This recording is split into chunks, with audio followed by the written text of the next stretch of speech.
C'est parti pour ce Made in USA du vendredi 23 octobre. À 12 jours du scrutin, une édition en nocturne, désolé pour l'éclairage, spéciale consacrée au débat final entre Donald Trump et Joe Biden qui vient de se terminer ce jeudi soir. Spoiler alert, il a été d'un bien meilleur niveau que le précédent. Et si Joe Biden a mieux démarré, Donald Trump a terminé plus fort et aucun candidat n'a réussi à mettre KO son adversaire.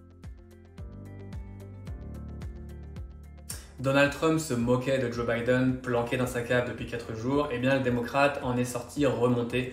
Pendant 45 minutes, il a fait mal au président américain, surtout sur le coronavirus.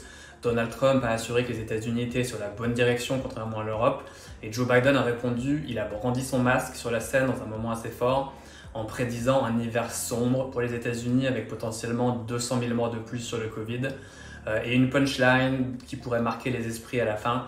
Monsieur le Président, vous dites que les Américains s'habituent à vivre avec le virus, ils s'habituent à mourir avec.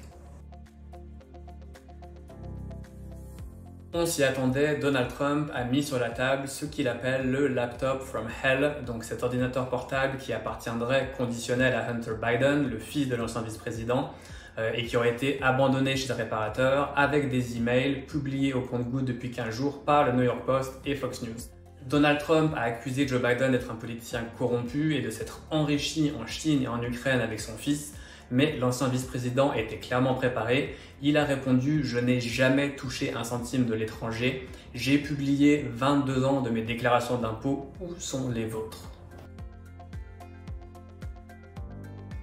Alors, tout n'a pas été négatif pour Donald Trump, loin de là. Le président américain était beaucoup plus calme, beaucoup plus respectueux, il n'a pas coupé la parole à Joe Biden à tout bout de champ, bref, il a été plus présidentiel.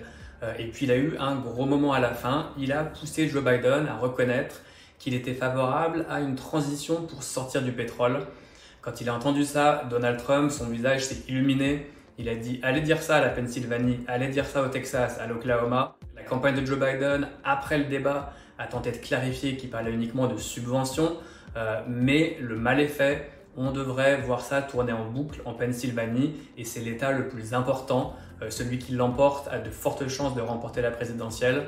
Et Donald Trump, pour l'instant, 5 points de retard en Pennsylvanie sur Joe Biden. C'est le même écart à ce stade qu'il y avait entre Trump et Clinton. Et Donald Trump avait gagné par 40 000 voix d'écart. Voilà, rien n'est joué. On se retrouve lundi, car à partir de lundi, on passe avec un Made in USA en quotidien. Voilà, on vous remercie et une bonne journée à tous.